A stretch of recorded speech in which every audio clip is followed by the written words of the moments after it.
Dudu sangena mbukeli singaqali kwi-euro yokuqala ke sijonge imibeli iqela iquka ukuphela kweentsuku zesivumelwano sethutyana kwimfazwe yapha eMiddle East ukwanda kaloku kwezinga lokudlwengulwa kwabantwana eForceman eMpumalanga siye sathi thatha nalomba kuninzi ke mbukeli sesakuphakela kona kwi-euro yethu yokuqala nakule euro sawunza njengesiqhelo mbukeli hlala nathi abenkqubeni ngoba ke kusekuninzi esiza kuphathela kona kwezi euro zimbini zishiyekileyo Maslobele mgama njimlo ukholosa kalubisi inkanyezi enomsantsa phakathi kwezinye ndihamba nayo uMamtshali umantshingo ngacoshi Mbukeli ayigijimile nto liyaphaphatheka ihamba ku fast lane kuphela iyashelela nje igudla lapha enhloshane lapha emkhalaqhude kanye nale ondini kuseyimi isipatya sentokazi yakwamantshingo umagalela gase onjengongonyama hayi ke ngeke ngezwe bexoxa ebhasini nambe ngisebhasini mbukeli ngezwe bexoxa ngezitokfele omunye umama nkosami ubamba ikhanda uthi yey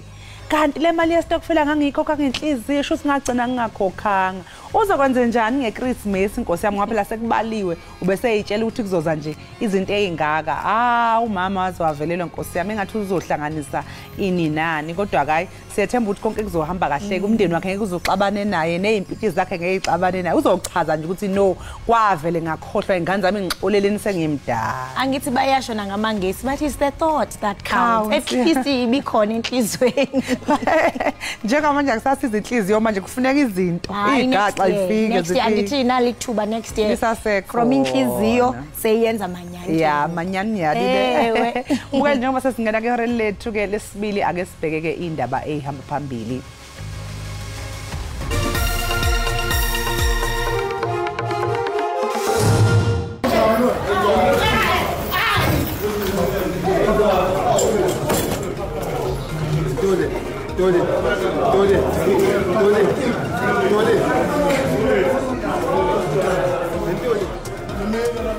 Kuqubuke idubedube ngaphakathi enkantolo ngesikhathi kuqhubeka uqulwa kwecala likalowo nozinto weOrlando Pirates kanye nebafana bafana.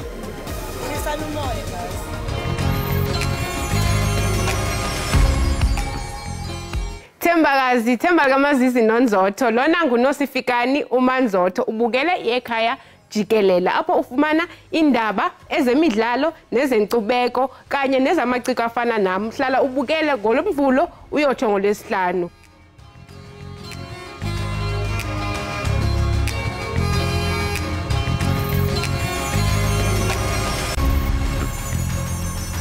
Kuqubuke uthuthuva ngaphakathi enkantolo ephakeme esePitoli ngesikhathi abanye babasolo ecaleni lokubulawa kukaSenzo Meyiwa behilizisana nomunye wojele abebeqaphe ngaphakathi kuthi umsusa wodwesho umyalelo okhishwe ujele ukuba abasolo abahlale ngendlela eyamukelekile uma ngabe bese enkantolo ngaphandle kwalokho ke obethu lobufakazi mbukeli uBrigadier Bongani Gininda owabehola phela uphenyo kuleli cala lokubulawa kukaMeyiwa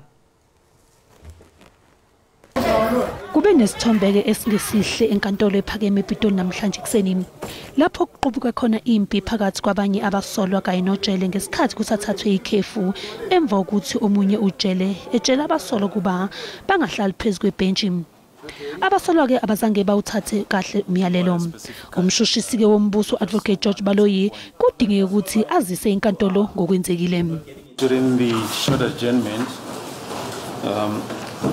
there was a scuffle between the prison warders and some of the accused number 3, 4 and 5. Kubike sekubizwa ujele ukuba azochaza.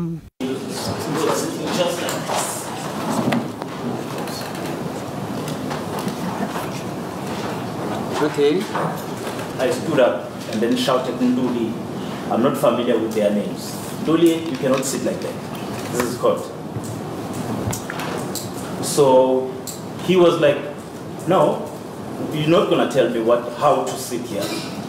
And then I came closer. I was like, no, you are going to sit proper way. 3 of them were howling now. Sizokshaya, if you start this thing of yours.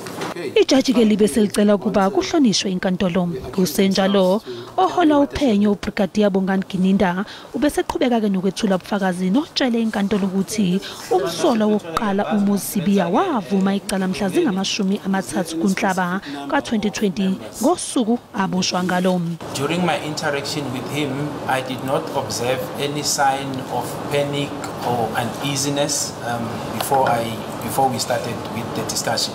Nor did he raise any complaint with me. uGininda-ke uzoqhubeka nokwethula ubufakazini. Sele kuzinsuku ezinhlanu kubekwe phansi izikhali phakathi kweSirayeli neHamas.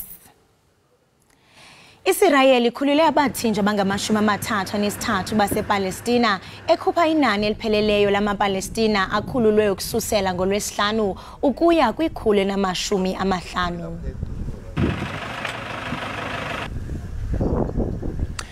Umongameli uCyril Ramaphosa namuhla uzokwethula inkulumo engqungqutheleni yesithathu yamadoda e-African Union ePitoli ekhuluma ngokuba amadoda aqotho. INingizimu Afrika isingathele engqungquthela ngokubambisana ke nosihlalo we-African Union kanye nomengameli waseComoros uAzali Assoumani. Inkokheli ye-Action SA Herman Mashaba usungule iphulo lelizwe lonke lokubeka iliso kwiziseko zophuhliso kumazibuko ongena eLimpopo abanga ukunqongophala kokuzimasela kwezopolitiko ukujongana nokuthontelana kwabemi bamazwe ngaphandle abengenazo impepha mvume.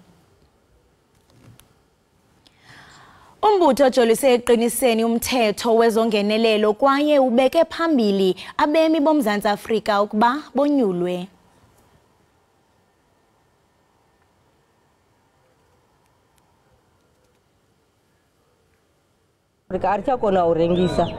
We can no longer sell here. Only Zimbabwean nationals have stalls here. When we first got here, we were told what is now a marketplace is a resting bay for people who've just crossed the border. But now, Zimbabwean nationals have stalls there.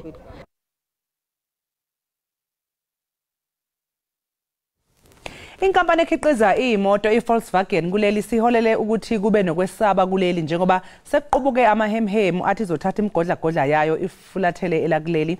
Umqondisi ke omkhulu lenkampani ubekhala ngokuthi ukucisha kogesi kuleli kwenza kube likhulu ukumelana nezindleko zokuphatha nokuqhuba ibhizinisi. Sikhuluma nje lenkampani iqashe isebenze engaphezulu kweinkulungwane ezingama500.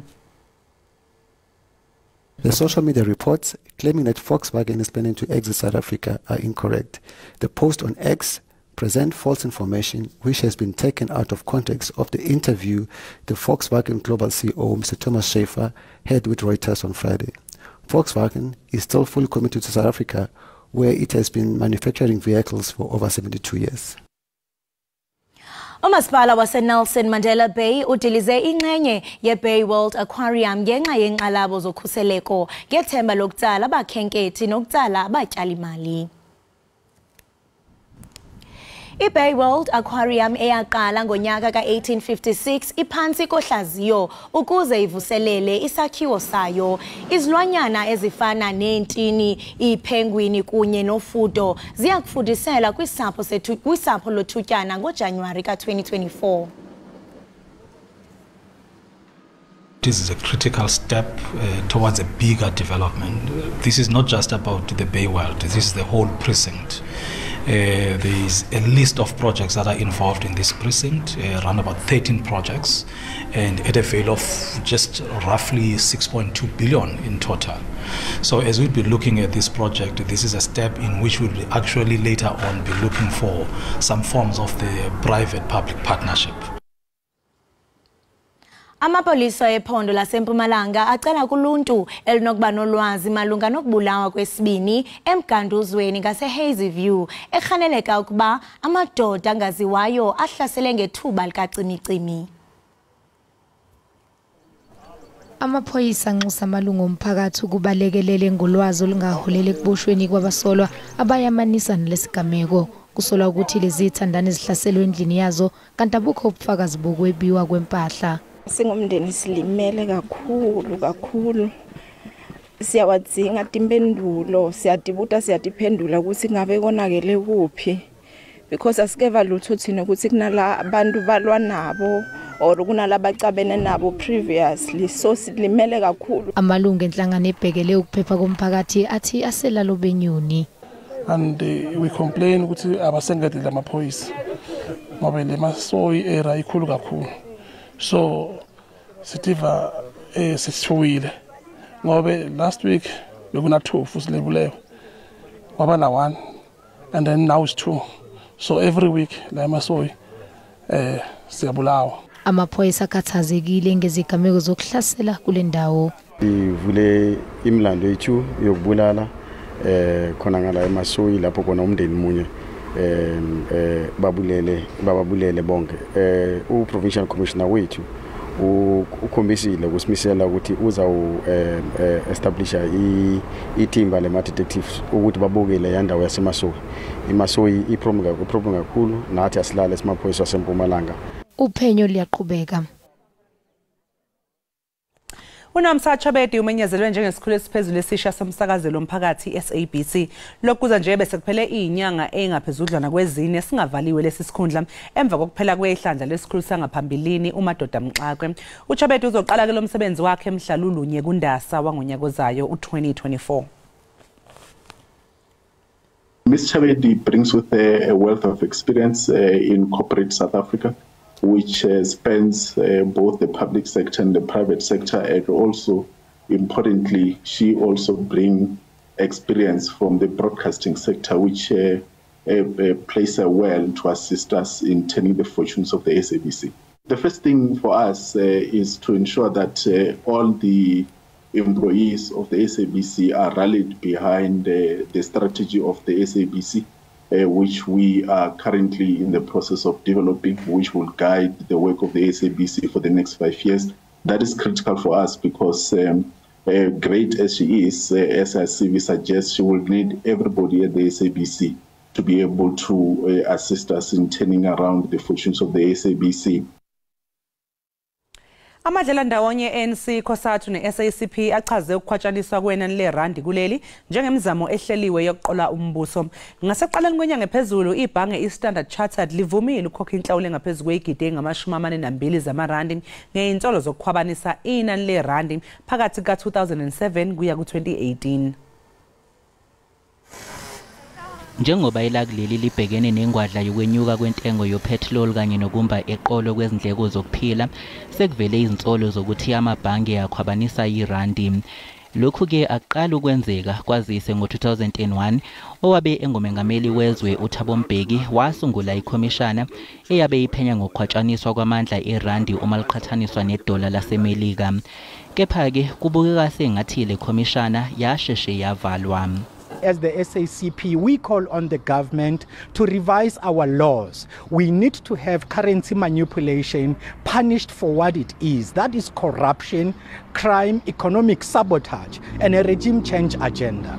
Umfelandawonye wezinyunyana zezisebenzi iKhosathu ufuna abanindekayo bakhalelwe ngamasongo kaSigonyela. The National Treasury cannot be trusted on these things, and the National Treasury is the one that has been leading engagement about the austerity measures. Do they want to tell us that they were not aware about this? Ngakolunye uhlangothi ne-ANC imbala eshaqekile ngokunqunywa umlomo kwezisebenzi emnyangweni kaMgcini Mafakazwe lonke ngalolu daba. Rand was manipulated. I've never seen a Minister of Finance with his beautiful head explaining to the Republic, what is this thing? There is a statement issued by National Treasury and a lithuthi utlotshuwa yalo uthi we are leaderless. Ikhomishana yezoncintisana iqagula ukuthi icela ku1 trillion wamarandi imali okuhwetshwe ngayo ngokungemthetho phakathi kuka-2007 kuya ku-2013. Ake mbukeli siziqwela kanjalo eziphala phambili. Kanti ke njengamanje sekuyisikhathi sokuthi sithiqu ngaseyitolo sizobuya emva komzuzwana.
Sibele sikamukele mbukeli wekhaya Jikelele sibonga kakhulu ngokuthi ke usahlanganyele kanye nathi.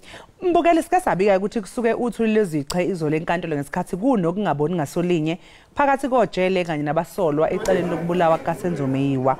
Ngokomthetho ke ingabe yini esingayilindela kubasolwa? Singasho yini ukuthi ke laba basolwa bebevukela umbuso ngalokho abakwenzile nanokuthi bangabekwa yini amacala ngalokhu ukutholaka kabanzi ngalokhu sixhumana ngocingo nongoti wezomthetho uMelusi Xulu. Melusi Xulu asikubingele sikamukele ohlelweni sibonga kakhulu ke ngesikhathi sakho namhlanje. Ngingeke sisinoxolo ngimile babukele emakhaya ngibonga ithuba. Xolo singathatha kanjani ke lesi sigameko esenzakele lapha enkantolo singasho yini ukuthi kuwukuvukela umbuso okwenzeke enkantolo izolo?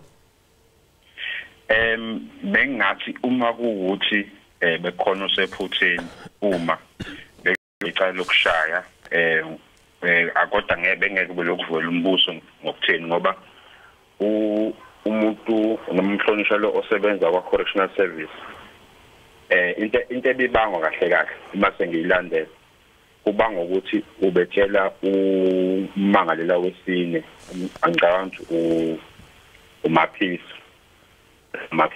ukuthi akahlale kahle ngathi into ababe nokuyibanga vele ezikhathini ezidlule ngikathenja njalo kwase angazi noma uthinto umangalelo wesithathu kwase kusuka ke ukulwa ke kwajenga kwashana ngamaqhubu so bekuzoba icala lokushaya kahle ngicabanga ukuthi ke ujudge uyilandeleleke indaba wabona ukuthi hayi ingathi lapho besekuvula umoya izinto zathu ukuthulana kodwa kwase kwehlisa wathi abantu abayiphathe kahle bekwazi ukuthi bephatha abantu abadala angazi uma kuphinde kwenzeke kuzokwenzakala kodwa ngokwesigameko sayizolo akuqhubekanga ndawo alikho icala libekiwe ngizokuthi ukuthi into esidlulile kwamanje.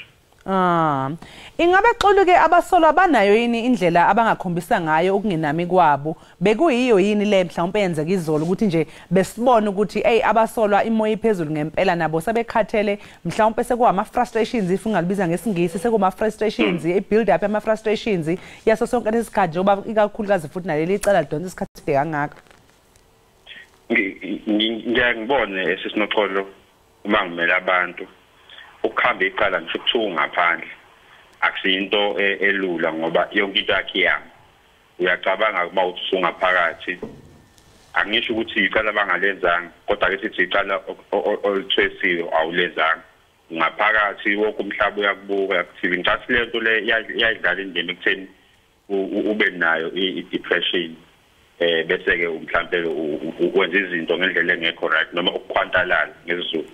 So ngicabanga ukuthi nalokho kuyidlalela indima kodwa indlela eright ke yokuthi ilungise leyo noma indlela elungile yokuthi ukhulume nommeli wakho umthethe email noma advocate nangu nogade ehleze sihlukumeza njalo ngethi break uvela sondelela esihlezi asiphumele sihlale ngendlela ekanjani usho uadvocate wabo ukuthi hayi my lord nayi inkinga la umhlonishwa oseza correctional uhlezi ecukuluza abantu bami usozoyibuka kujaji kahle uqinisile umhlonishwa wa correctional might abahlale ngendlela ethile ngethi break ngoba ithi break phela kusuke kuhlezi kusuke kuxoxwa ngicabanga kusuke kungekho kubo kwezwa mhlawumbe sengaba ukuthi abantu behleleke kahle ngendlela bahlala kodwa hayi ukuthi selokhu baphethe mhlawumbe ubahlukumeza ijaji losikhipha isinqumo ukuthi hayi akwenziwe njani ngalokho hayi kuthi uze ukukhishwa amaqupha ngicabanga leyo nto leyo ayikho.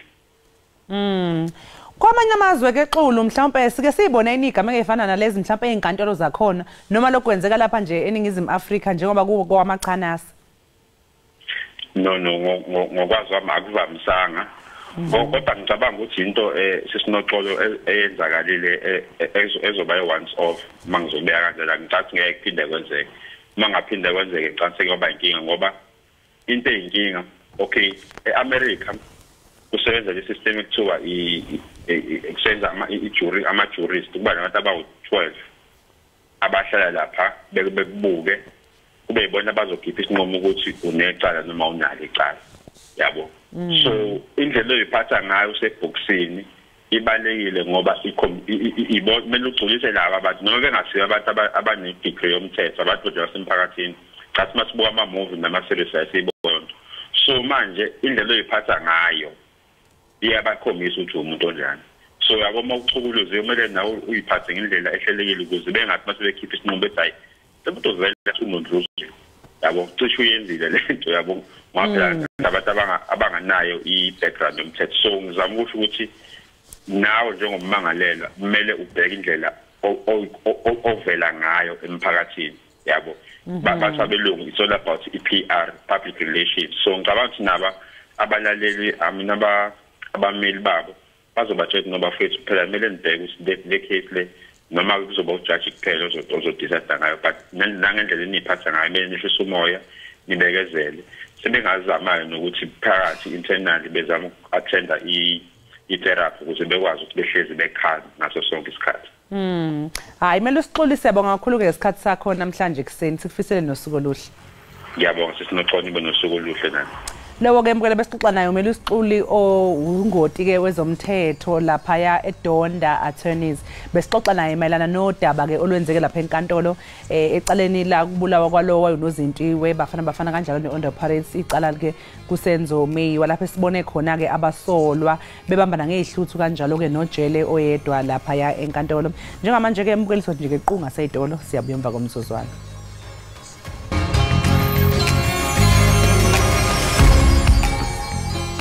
Ndonqondo senhlizweni inonembeza ovunguzayo mdali weziphepho mdali wamaphela impilo nezimpethu ubuciko bungeqhathaniswe cishe nanozipho locilikicane wemicabango yakho wena ngadlangadle ngenasici ngisondela kuwe ngingaguqanga ngisondela kuwe ngiqoqoshe mahlombe alaba bebakubiza umvelinqangi ilanga liqala ngqa ukubakhanyisela ngemisebe bakhotha bethandeke laba bebababaza ubungcwele bakho ulwandle lisamumethe imingcele ubucayi nobandlululo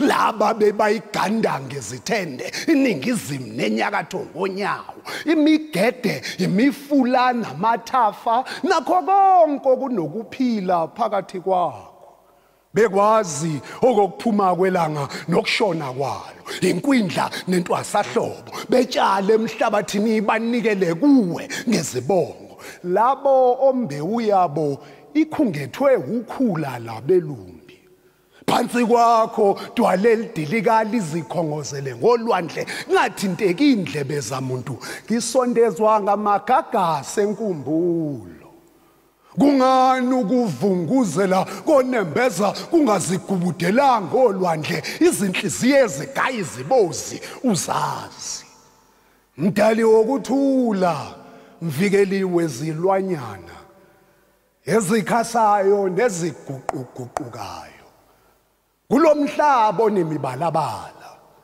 phinda ungikhumbuze mina ngingubani ngikhumbuza ukuzithanda okungenamingcele ngikhumbuza ukukhumbula nokuzimela manje kuze kube ngunaphakade makwenzeke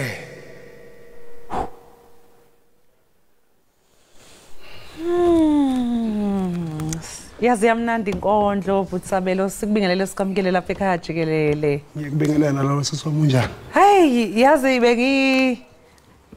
ngenye indlela ngaphambi usuqala inkondlo yakho kodwa uthe uyiqala inkondlo ngavele ngazi nami ngezwa something ikhuphuka la ngoba le nkondlo yakho ngizwa mina mangabe ngiinterpreter ngibona it sound more like a prayer umkhuleko so kufana nokuthi mangilalela iculo le gospel noma mangabe ngizwa intshumayelo lokho okwenzeke kimi ngaphakathi mhlawumbe ngabe lo muzwa okay ngaphambi ukuthi singene enkondlweni yabona sengiyaqhubeka sengiyagijima ake siqale nje sithi siyakwamukela siyabonga kakhulu ukuthi ube namhlanje ekhaya Jikelele mhlawumbe nje ngiyazi ukuthi uphuma emkhondo kodwa mhlawumbe ungamtshela nje uxoxele nombukelo sekhaya ukuthi ubani uSabelo Soko.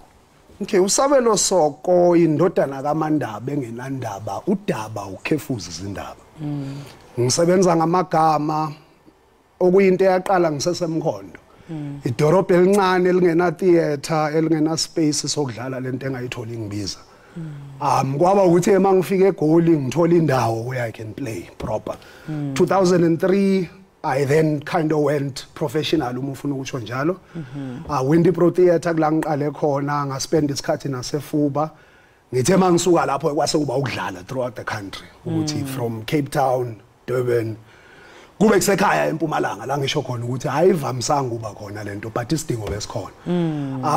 Kube khona ukufunda ke futhi nasey'ikoleni ezihlukahlukene whether ama short course noma kuba ma workshops attendwayo because ukubhala kuyinto edinga uhlala uyicija each and every time akusiyinto ephelela lapho ngumuntu okanjalo ngikhulele enkonzweni uma ungikhulise eSunday school 100% ukukhula kwami ke bese kuba ukuthi ngiba more attracted to ukucabanga kwe-black consciousness ngizolibeka nje ngaligegisi lelo and then uma kwenzeke kuba inkondlo ebhalwa ngesikhathi se-Africa Day celebration ukuthi ngikhumbuza ukuzazi nokuzithanda okungenamingcele ngoba kuyadingeka ukuthi sibuyele emuva kahle kahle singubani so ekusebenzeni kwami ngiqale ngasebenza ngeEnglish and then kwase kufika isikhathi ke la lo limi lingibuza khona ukuthi indoda uzama ukuthini kahle kahle ebantwini noma ngiyithola lento engizama ukuyisho uthola ukuthi inkosi ukuthi sometimes ngibuyele back kunalo limi engalincela ukuze iphume the way kufanele iphume ngayo uSabelo loyo uSabelo ke loyo hayi cha umchazile uSabelo simzwile impela ngikuze ukhuluma ngeshashalazi ngoba omunye umuntu bezona ukuthi okay ipoet ipoem and then ishashalazi umbhali itheater kanjani ngena kanjani kwi-mix okay ngoba ngeke ngamention uma webengenza Sunday school uma ngenza Sunday school ngangidlala igeshi kusukela ngimncane kuyo ngidirectayo esontweni sometimes angifake kule character le sometimes kuyikosa ukuthi uimprovise ngoba kudecide namuhla ukuthi uzodlala le character le uma ngiqeda umatric matriculation indawo yokuyoperforma nokwenza art kwakuyinto engakhulumi ngoba ngiqhamuka edorobheni elincane into engaziwa leyo ukufika kwami eGoli ngifike ngaqale Windy Pro Center of the Arts and then eWindy Pro ngafike ngajoina igroup engangiperforma nayo kuleyo group kunendoda eyaziwayo manje la South Africa bathi uNkunzi masotsha amsiza kwakubaba wami oqala so to say mangifika la Goli ngeinto zokuperforma ngeinto zepoetry itheater so ekhambeni kwesikhathi ngicine ngiyithola ngisebenza ke ezumbhali kwi-industrial ukubhalela ama companies lo msebenzi usukukhulumisana neinformation abasuke bafuna ukuyisho ngathatha isikhathi futhi ngaphinde ngenza ukubhala for long format which is soapy writing because ngumuntu osebenza ngamagama in between ngenza ama short films kusho yonke le into esuka ekudlaleni isuka etheater and then bese siqhubeka ngalendlela eqhubeka ngayo kodwa nje ukuthi ngiqale ngibona ama lights ngibona istage ngibona itheater 100% ngakubona eGoli kodwa kwakuyinto engangikhule nayo ngisuka nayo emkhondo ngimbonga uma awusimbonga uma manje Sabelo mangabeke ubhala nje ama poem ubhala mhlawumbe ngesimo wena odlule kuso noma osaziyo noma mhlawumbe futhi uyakwazi ukuthi ubone ezinye izimo zabanye abantu ubhale nangazo kusho ukuthi indlela engikhuliswe ngayo ngikholwa ukuthi ukuze ukhona ukubhala fanele uphile ungaphilanga uzobhala yes so life comes before the words uma ngakubekisela nje nginama project ayi2 available kuma streaming platforms kusho ukuthi kune project yoqala etitled 238 ititled umkhondo Umkhondo is a final product of i-process engayithatha uma ngizama ukuyimixa back to lo limi engalincela. So uma wangifundisa nabelungu from 95 uma sithi nje hallelujah kuvulekile ngamuva ngaye edrobheni ngafunda i-English ne-Afrikaans ama language awu2 ngaze ngacomplete umatric mase ngifika ngapha ke post matric kwaye la ngiqala khona ukubisela back lo limi. And then the final product yalapho kuba i-project entitled Umkhondo. Uma uyilalela ifika ikhulume nge-spirituality sami because kuba into yokuqala la ngifike ngizama ukconnecta khona ngelanguage whether amahuba sesontweni noma izingoma engikhulu engizizwa ekuhlaleni kufike kube into yokuqala ngithi mangiyidonsa bese kuba lula ukconnecta namanye ama experiences engihambe through wona. I-project elandela emva kwaloko kube i-project ebizwa nge-Spin Venek. Spin Venek i-concept esho ukuthi do not rob yourself. Noma ngabe kuthiwa kubheda kanjani ungacezuli la kuwe. Phuma uyele ngaphandle bese uyabuya sodla sonke.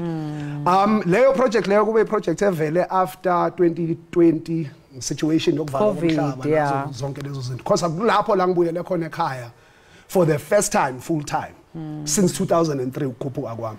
Uma ngihleli ke ekhaya kulapho la iphakama khona lenqondo ethi ungazirobi. Do not rob yourself because uhleli kulahleka impompi. Uhleli kulahleka ama cable. Uhleli sekhambe igate. Uhleli mama ukhala ngokuthi kunabantu abazama ukuvula ifastereni and then mawuthi uthi uyabuka uyalandelela uthola ukuthi abantwana bakhona khona la kuhlaleni. Kusho ukuthi silahlekelwe ubuthina. And bathi nalabo abazama ukusicinga ukuthi singobani sengisho ngalolimi. Ufika uthola ukuthi sesigijima sibuyela lemuva kakhulu sikhohle ukuthi nalo lelo ngisho sifikele kulo kunezinto ezifike ezasenza ukuthi sikhona ukuhlala kulo.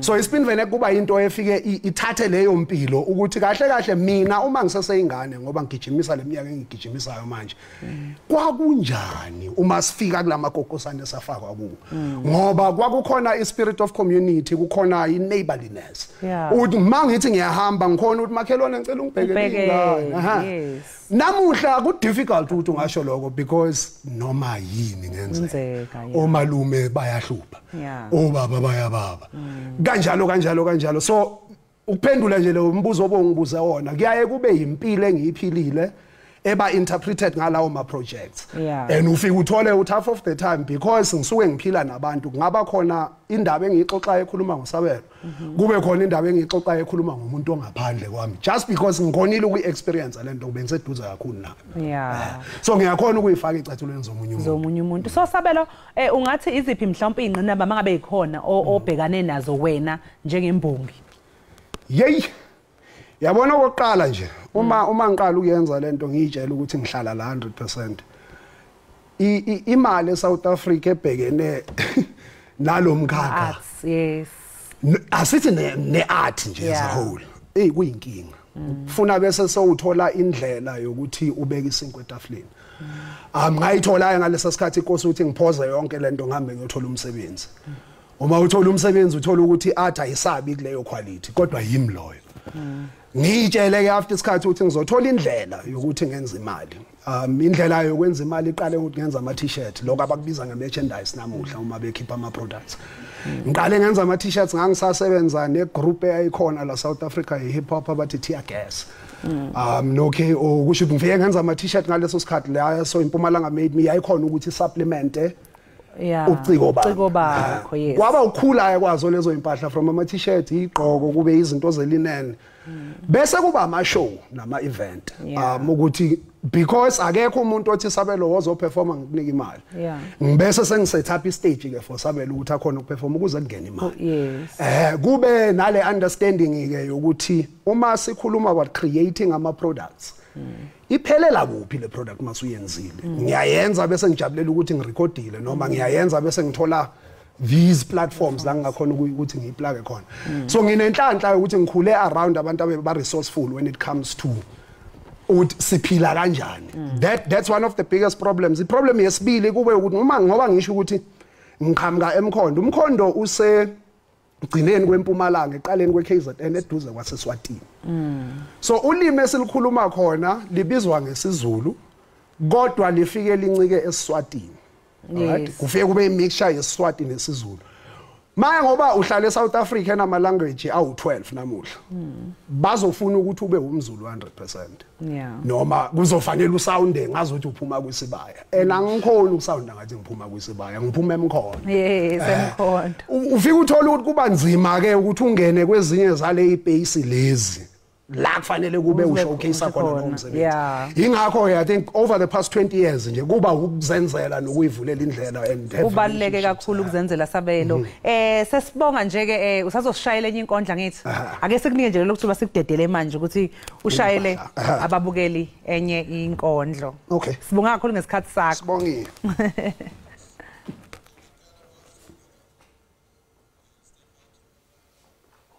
Uyabona back then mzukwana.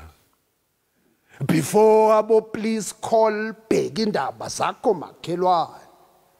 Before kuphakama ithupha eyikhangisa bukhoma ngathosiwa masaladi. Before kuphuma amafoni asithinta ngefilter isikhumbe esinedust. Before kuthiwa vuka uzenzele emntwini nokhathelo obalwa nezibizo masipaladi. Before isnake seNokia ne-high score nama-private calls ahambelanayo. Bekunomuzwa obikelanayo. Obamba zonke izimpawu njengonwelo lushwaqayo. That was before John 14 ne-mayonnaise. Inyama isadliwa nguNkulunkulu nomuntu omusha amathamba atholwe ezingelayo. Kule mize ehlangene ngabhekani kwakunanwa nekhanda lentethe ngisho emva kwalama forum amelo yelamikisa abafelokazi mamoshali zaziba ngangomoya emaweni izintandane ngePusikhotheni bekuyimvela kancane matheno omphakathi ngalezo nkathi utshani babumnande next door okwezinzipho emva kwescore imfunda makhweli idlala ngegwebu logongolo inekwa ijezi goba ucingo okungangena imqhafazo onqamula ujuqu namuhla abantu bafuya izinyoka emakhaya kulahleka inetwork nezimpompi ebumnyameni kuphuma isidumbu esicuyiwe kusalenye into ethwejuliwe lesikompilo lesimanje manje alinamahlahla likhipha umkhovetsheni emfunda amakhweli nomdlandla ikhumbula umphakathi osezingeni umphakathi obheka entabeni kuvela okusekufihlakaleni umphakathi onjengamanzi ongamani wachithe wafaka emakhazeni kunokuthi walawule emaningi umphakathi ophande emakhishini ukhumbule ekhaya ngejojothang lothando umphakathi ozazisayo obhekelanayo phila ngespin venek noma kunjani imfunda amakhwela seyimkantshubuvu ikhumbula back then mzukwana kusathiwa makhelwane ngicela ungibhekele abantwana ungibonele newashini edradini ngoba ngathi selifuna ukuguqubala the weather has changed asikhumbula ukuthi singobani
Sibambe ngazo zozibini kwisimo sezulu. Kanti ke mbukeli i-makeup ayipheleli nje kwenzeni umuntu abe mhle, kwabandakanya ke ukwenza umuntu abonakale ngokwahlukileyo.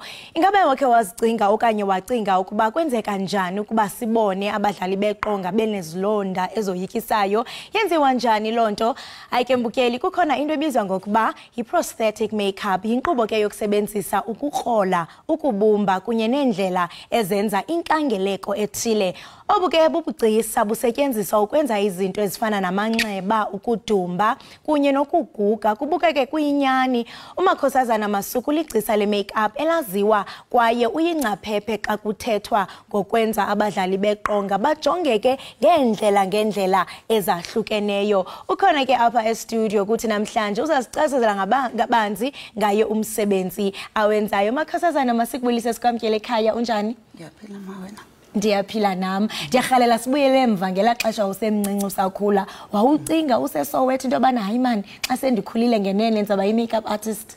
Well, mina umakhosazana I thought I was just going to be a fashion designer or just an artist. I didn't think I'd be a makeup artist. Wow. And then ke ngoku wamuvela waqonda bajonga ezibandakanye ne-fine arts. Ungathi mhlawumbe that was a right step heading to this direction yokuba ube professional makeup artist? Yebo, ingisize kakhulu because if azange ngiyenze i-fine arts into eziningi bengeke ngikwazi ukuzenza, because before you create anything you have to sketch it and then work from that. So if I didn't study art, or if maybe I wasn't a creative person, bengeke ngikwenza this thing. And speaking of sketching rather, ikhona into osiphathele yona apha enkqubeni uzasinabisela ngakumbi when it comes to wound makeup artist. Sike sibona abadlali beqonga benezilonda, sicinga uba mhlawumbe zizilonda zamanyani kanti it's through the work of art. Nasi isandla sam ndifuna uba senze le yesilonda. Ndiyathanda ngaphambi koba senze uchazela ababukeli bazi intoni into oziphetheyo kwaye sizawuqala siyenze njani le process. Okay, okwamanje siphethe nje just the basic stuff. We've got just a dry blood. Okay. And then iyasiza ke because e-studio sisebenza ngokushesha. So akumelanga wenze into ezothatha isikhathi. So iyasiza ukwenza isilonda esiwomile like ama-dry scabs, wounds, and nokwenza ama-bullet wounds. It helps. Make siyibone yonke lento bayenza njani. Kwaye singathanda into bana nawe mbukeli apho ekhaya sixhobise. Uba ngaba mhlawumbe wena mbukeli uthi wena usensitive xa ubona amagazi, singathanda ukuxhobisa into kubana elinqaku liza kuchaphazela. Uba ngaba uthi amagazi hayi akulungi mntasekhaya, ungabe awulijongi elinqaku. Ndicela ke siyenze. Okay, sizoyenza just a simple one. Just a dry wound. Sorry. So siqala ngantoni? So qala nge-collodium. Okay. I-collodium inento nje yokubabanyana, so ibaba apha esikhumbeni. So kuye kukuthathe ixesha elingakanani kuba ndiyazi into yobana umcimbi we-acting u-fast paced? Kuthatha isikhathi khona, but kumele ubheke ukuthi e-studio bakulindile nani. And then the-actor naye kumele ihambe iyorana ama-lines. Wow. Yeah, so kumele usicabange into ezinjalo. Ngizomxolela I'm a bit nervous. Hayi khululeka, khululeka. Ndiyathanda into yobana nababukeli bethu bakwazi ubona lo mboniso. Yeah. Kufuneka yome kwaqala. Silandele ngantoni emva koko? Then silandele nge-color wheel izosiza ke ukusipha i-color and iphakamise isilonda lesi esizosenza. Ndiyayiva kwalapha esikhumbeni yami selya isoma kakade. Babanyana. So ivula nje kancane.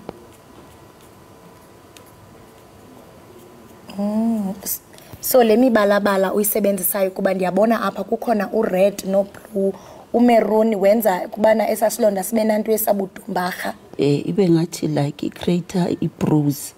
Okay. Like yabona umulimele kunobu-red nyana obuvelayo, yabona like phanga semva kuba niyenza no blue eye nobani kube ngathi mhlambe umuntu uxhatshaziwe so esisilonda undenza sona sisilonda esize ngantoni ndihlatyiwe okanye ndidutyuliwe okanye ndinqubeke entweni ale ukhwayekile like yabona noma bangakushaya esokuphuma igazi yo and then sizoyuza our dry blood esosiza it so le blood is it obviously it's not the real blood no isuka phi yo yangathi lilo nyani xa selijile kanje iyayenzwa yana okay by makeup companies yes like Ekhaya so apha ke ngoku ndiqinisekile into okubana senza elinxeba libe ngathi li thick okanye liyopha livulekile yazi makhosazana siye sababona sibe sinodwendwe apha uphekeza owayedlala kwityala lamawele siyaqonda into obana kulamboniso wayengathi ugugile umdala into ethi niyakwazi ukumanipulate umuntu bengathi umdala xa sesimbona live apha hayibo noko usemtsha leyo into ye inthathi ixesha elingakanani because into yemihla ngemihla ithatha isikhathi eside leyo so kumele ulindwe maybe unikwe maybe 2 hours to do that yeah so into ethi funeke nisoloko ni on point nivukile as a makeup artist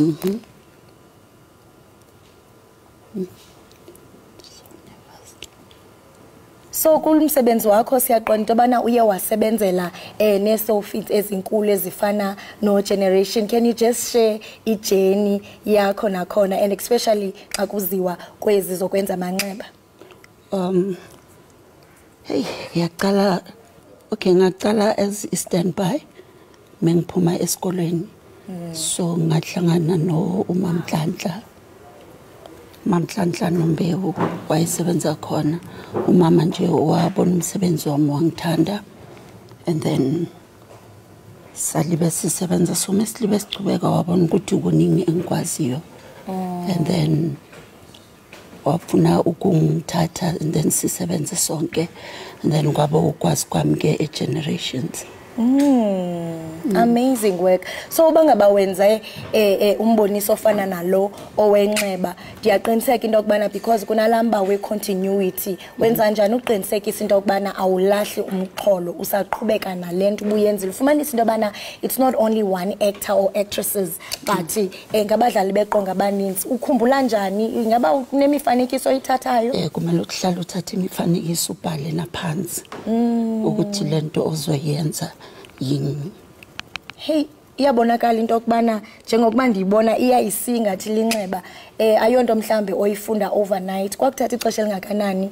to get into this kind and learn about this art le ngithatha a year after ngiceda ukwenza i-makeup artistry and then I did prosthetics which took a year and then kodwa noma sucedile kumele ulibuqhubeka because lento le ama products ay change kuningi okwenzakalayo ngiyakubona apha ba uyadeba uzama ublender in why is it important to blend in ke ngoku yiza ucreate ntoni lonto kumele iblend in skin sakho ngabonakala ukuthi lento le iyenziwe okay yabona hey ayingathi linxeba lamanyani ndiyambona ke ngoku into bana la dark uyavela xa wophele ngaphakathi nguye lo kanene besimfake eqaleni ucreator because nombukeli ndiyambona apha ekhaya into bana ukhona la dark ovelayo obonisa into bana jonga ndophele ngaphakathi ndiyabona nakwimifanekiso le evelileyo